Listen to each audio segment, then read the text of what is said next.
മോനച്ചൻ. അറിവുള്ള ലോകത്തെ അറിവില്ലായ്മ കൊണ്ട് എന്തൊക്കെയോ അറിയിക്കാൻ ശ്രമിച്ച സാധാരണക്കാരൻ. ഫേസ്ബുക്കിലും ട്വിറ്ററിലും മാത്രം ഒതുങ്ങുന്ന യുവതലമുറയുടെ പ്രതികരണമല്ല മോനച്ചനിലൂടെ നാം കണ്ടത്. ഉന്നത വിദ്യാഭ്യാസത്തിനുമപ്പുറം അമ്മയേത് പെങ്ങളേതെന്ന് ചിന്തിക്കാനുള്ള സാമാന്യ ബുദ്ധിയാണ് ആവശ്യമെന്ന് മോനച്ചൻ പറയാതെ പറഞ്ഞു. പ്രിയ മോനച്ച, ഞങ്ങൾ യുവതലമുറ നിങ്ങൾക്ക് മുന്നിൽ തലകുനിക്കുന്നു.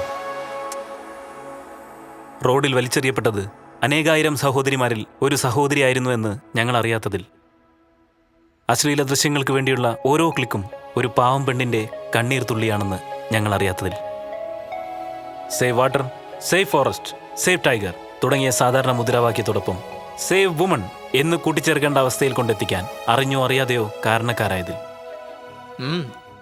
ഓക്കെ,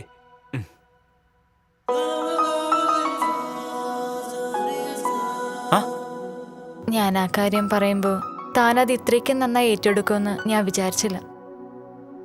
ആ ചേട്ടനെവിടെ? മോനച്ചൻ നിങ്ങൾ കണ്ടില്ലേ? കുറച്ച് വിഷ്വൽസ് എടുത്തുള്ളൂ, സമ്മതിക്കാൻ പാടുപെട്ടു. പിന്നെ പത്രം വെക്കണമെന്ന് പറഞ്ഞ ഒറ്റ പോക്കാ, പിന്നെ കണ്ടില്ല. എന്നെ ദ്രോഹിക്കാൻ നിങ്ങൾക്ക് ലജ്ജയില്ലേ? ഞാൻ തെറ്റ് ചെയ്തെങ്കിൽ തന്നെ അതെന്നോട് കൂടി ഇരുന്നു കൊള്ളൂ. നിങ്ങൾ എന്നേക്കാൾ വലിയവനെന്ന് ഭാവിക്കുന്നുവെങ്കിൽ, എൻ്റെ ദൈന്യം എനിക്കെതിരെ തെളിവായി നിങ്ങൾ സ്വീകരിക്കുന്നുവെങ്കിൽ, ദൈവമാണിതെന്നോട് ചെയ്തതെന്നും എന്നെ വലയിൽ അകപ്പെടുത്തിയതെന്നും നിങ്ങൾ മനസ്സിലാക്കണം.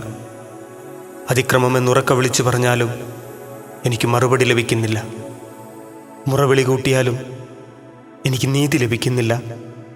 കടന്നു പോകാനാകാത്ത വിധം അവിടുന്ന് എൻ്റെ പടിവാതിൽ കൊട്ടിയടച്ചു. എൻ്റെ മാർഗങ്ങളെ അന്ധകാരപൂർണമാക്കുകയും ചെയ്തു.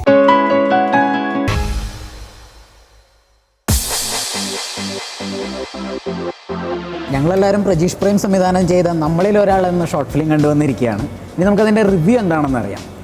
ലിജോ സാർ, എനിക്ക് ഫീൽ ചെയ്ത് ഫസ്റ്റ് ഓഫ് ഓൾ ഇത് സബ്ജക്റ്റിൻ്റെ ഒരു ഇത് വളരെ റിപ്പീറ്റേറ്റീവ് ആണെന്നുള്ളൊരു സാധനം നമ്മൾ ഒരുപാട് കണ്ടു. ഈ സബ്ജക്റ്റ് കൈകാര്യം ചെയ്തിരിക്കും പല രീതിയിൽ. സിനിമാറ്റോഗ്രാഫി എനിക്ക് വളരെ ഇഷ്ടപ്പെട്ടു, വളരെ ക്ലീനായിരുന്നു. ലൈറ്റ് ആൻഡ് ഷെയ്ഡൊക്കെ നന്നായി യൂസ് ചെയ്തിട്ടുണ്ട്.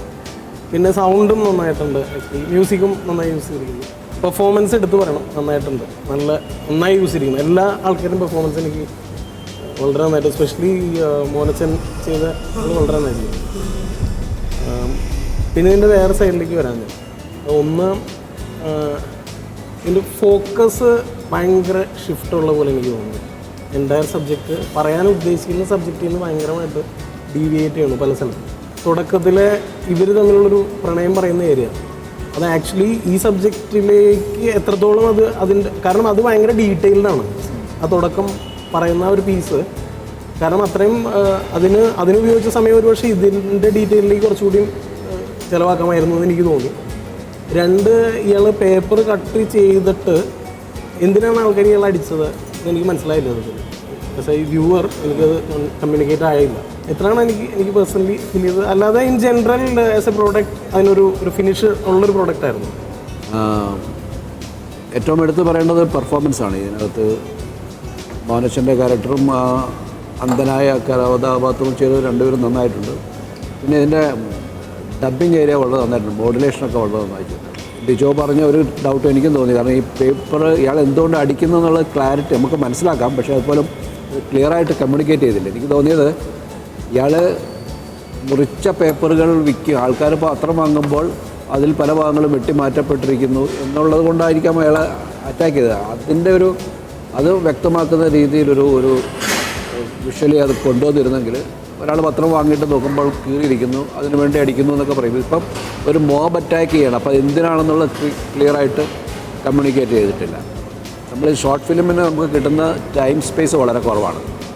അപ്പോൾ അത് ഏറ്റവും ഫോക്കസ്ഡ് ആയിട്ടുള്ള ഇഷ്യൂവിന് വേണ്ടിയാണ് കൂടുതൽ സ്പെൻഡ് ചെയ്യേണ്ടത്. ഇവിടെ നമ്മൾ അത്തരത്തിലൊരു ചെറിയ ഒരു റേഷ്യോയിൽ വല്ലാത്തൊരു, ഇപ്പം പ്രധാനപ്പെട്ട ഇഷ്യൂവിന് കൊടുത്ത ടൈമിനേക്കാൾ കൂടുതൽ അത്ര ഇമ്പോർട്ടൻ്റ് ഇല്ലാത്തൊരു ഏരിയയിൽ നമ്മൾ സ്പെൻഡ് ചെയ്തിട്ടുണ്ട്.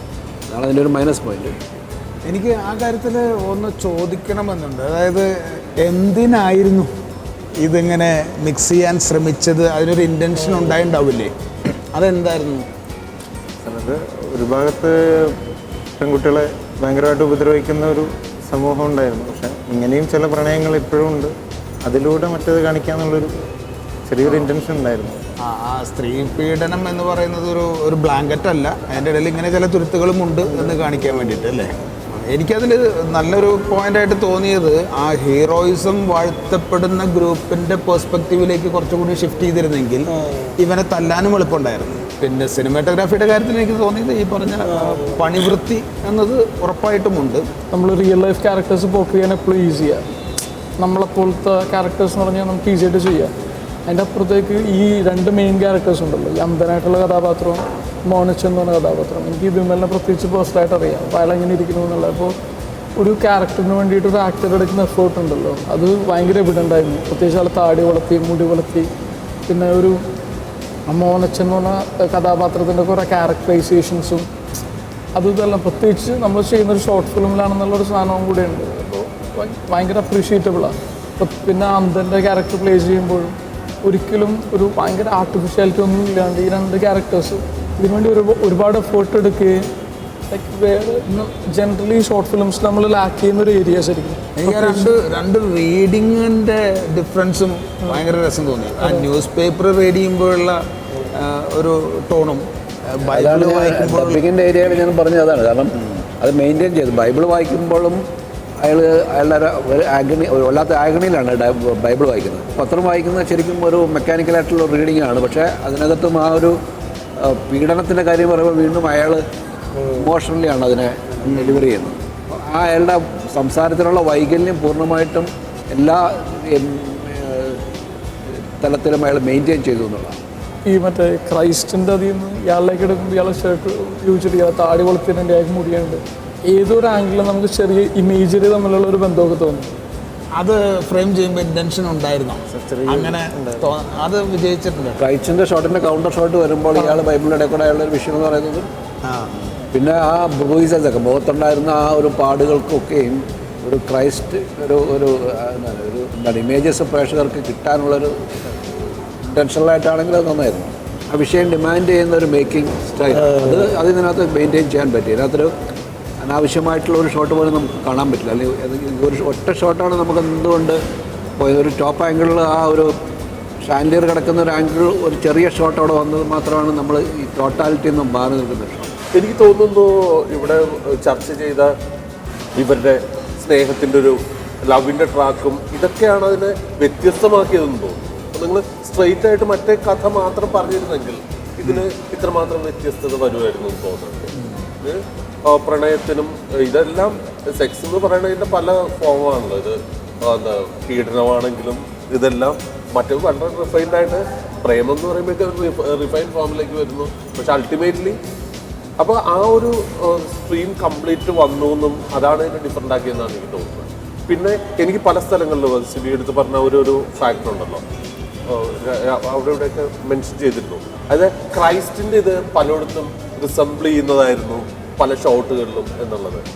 അതെനിക്ക് ആ പീഡനത്തിൻ്റെയും ഒക്കെയുള്ള മറ്റാർക്കോ വേണ്ടി സഹിക്കുന്ന പീഡനങ്ങളുണ്ടല്ലോ, അത് സൊസൈറ്റിയുടെ ആയിക്കോട്ടെ മറ്റേ എവിടെ നിന്നും ആയിക്കോട്ടെ, പക്ഷെ എല്ലാ വ്യക്തിയിലും ഒരു ക്രൈസ്റ്റ് നിൽക്കുന്ന ഒരു ഇപ്പുറത്തുനിന്ന് പീഡന അനുഭവം നൽകുന്ന ഒരു സൊസൈറ്റി നിൽക്കുകയാണ്.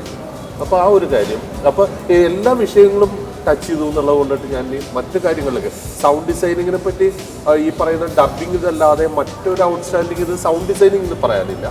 എങ്കിൽ പോലും ഈ സൗണ്ട് കുറച്ച് അഡ്വാൻസ്ഡ് ആയിട്ടൊക്കെ സൗണ്ട് അധികം ഷോട്ടിലേക്ക് വരുന്നത് ആ ഒരു ഇടിമിന്നലിൻ്റെ സൗണ്ടിൽ നിന്ന് അങ്ങോട്ടേക്കുള്ള ട്രാൻസ്ഫോർമേഷനൊക്കെ പെട്ടെന്ന് നന്നായിട്ട് കാര്യം അറിയുന്നുണ്ട്. കാരണം ഒരു കാര്യം വളരെ സ്പെസിഫിക് ആയിട്ട് നമുക്ക് ചെറുക്കായിട്ട് തോന്നിയത്, കട്ട് ചെയ്ത പേപ്പർ കൊണ്ടുപോകുമ്പോൾ അതിങ്ങനെ കയ്യിൽ ഒട്ടിച്ച് വെച്ചേക്കുന്ന ഒരു ആർട്ടിഫിഷ്യൽ ഫീൽ ഉണ്ട്. അത് വളരെ കാഷ്വലായിട്ട് അത് കാണിച്ചിരുന്നെങ്കിൽ അത് വളരെ എന്താണ് ഒരു ക്യാമറയ്ക്ക് കൺവീനിയൻ്റ് ആയിട്ടുള്ള രീതിയിൽ അതിനെ പേസ്റ്റ് ചെയ്ത പോലെ തോന്നുന്നു. അല്ല, എങ്കിൽ പോലും ഒരു സാധാരണ ഷോർട്ട് ഫിലിം നമ്മൾ വരുന്നതിൽ ഒരു ലാഘവത്വം ഇതിനകത്ത് ഫീൽ ചെയ്തില്ല. സാധാരണ ഷോർട്ട് ഫിലിം നമ്മൾ കാണുമ്പോൾ അതിൻ്റെ മേക്കിങ്ങിലും ഒക്കെ വളരെ ഒരു ലാഘവത്തോടു കൂടി, അല്ലെങ്കിൽ ഒരുപക്ഷെ മേക്കിങ്ങിൽ വളരെയധികം കോംപ്ലക്സ് രീതികൾ അവലംബിച്ചിട്ടുണ്ടാവും, പക്ഷേ കണ്ടന്റിലേക്ക് യാതൊരു ശ്രദ്ധയും കൊടുത്തിട്ടുണ്ടാവില്ല ഈ ഇത്തരത്തിൽ. പക്ഷേ ഇതിൻ്റെ അകത്ത് അതെല്ലാം ശ്രദ്ധിച്ചിരിക്കുന്നു. അതിൻ്റെ അകത്ത് ചില സ്ഥലങ്ങളിൽ ചില ലാക്കിംഗ് ഉണ്ടെങ്കിൽ പോലും അൾട്ടിമേറ്റ്ലി ഇതൊരു നല്ല വർക്കായിട്ടാണ് ഞാൻ ഫീൽ ചെയ്യുന്നത്. രജീഷ്, നല്ല പോസിറ്റീവ് റിവ്യൂ ആണ്. എന്തായാലും മാർക്കിലും അത് റിഫ്ലക്റ്റ് ചെയ്യുന്ന നമുക്ക് പ്രതീക്ഷിക്കാം. ഏതായാലും ഒരു മാർക്ക് ഇടട്ടെ, നമുക്കൊന്ന് കുറച്ച് നീങ്ങാം.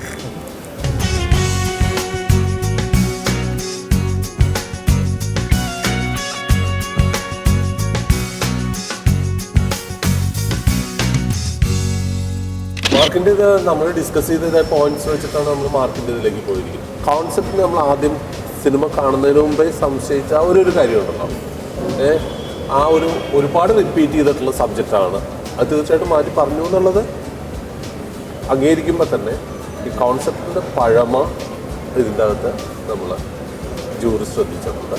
അതുകൊണ്ടിട്ട് അതിന് 6 മാർക്സാണ് ഇതിനകത്ത് വന്നിരിക്കുന്നത്. പിന്നെ ഇതിൽ ഹൈലൈറ്റായിട്ട് എല്ലാവർക്കും ഫീൽ ചെയ്ത കാര്യം എൻ്റെ ക്യാമറയും സിനിമോട്ടോഗ്രാഫി എന്ന് പറയുന്ന ആ സെക്ഷൻ, അതിന് 8 മാർക്സും, എഡിറ്റിംഗ് 7, ദെൻ സൗണ്ട് ഉപയോഗിച്ചായിട്ട് നിങ്ങൾ കാണിച്ചിരിക്കുന്നത് ഒരു 7. പെർഫോമൻസ് ഇതിൽ എല്ലാവരും എടുത്ത് പറഞ്ഞത് ആ ക്യാരക്ടേഴ്സിൻ്റെ പെർഫോമൻസിൻ്റെ വെച്ചാണ് 8 മാർക്സ്. അങ്ങനെ 36 മാർക്കാണ് 50ൽ ഇതിൻ്റെ ടെക്നിക്കൽ സെക്ഷൻസ് എല്ലാത്തിനും വരുന്നത്. Then direction 40 marks. അങ്ങനെ 76 മാർക്സാണ് ടോട്ടൽ ഈ ഫിലിമിന് നമ്മൾ കാണുന്നത്. ഒപ്പം ജൂറിയുടെ ഒരു കോമൺ ആയിട്ടുള്ളൊരു ഫീലിംഗ് എന്ന് പറഞ്ഞു കഴിഞ്ഞാൽ ഇത്തരൊരു ഫിലിമിന് കുറച്ചും കൂടി ബെറ്റർ ടൈറ്റിൽ ആവാമായിരുന്നു എന്നുള്ള നോട്ടോട് കൂടെ 76 മാർക്സ്.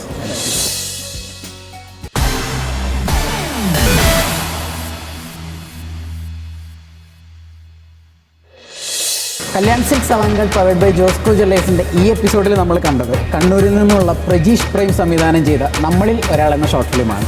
ജഡ്ജസ് കൊടുത്തിരിക്കുന്ന മാർക്ക് 76 ഔട്ട് ഓഫ് 100. ഇനി പ്രജീഷിന് ആവശ്യം നിങ്ങൾ പ്രേക്ഷകരുടെ മാർക്കാണ്. ഔട്ട് ഓഫ് 10 നിങ്ങളുടെ മാർക്ക് എത്രയാണെന്ന് മീഡിയ വണ്ണിൻ്റെ website, email ID, Facebook page ഇതിലൂടെ ഞങ്ങളെ അറിയിക്കുക. അടുത്ത എപ്പിസോഡിൽ വീണ്ടും കാണാം. ബൈ.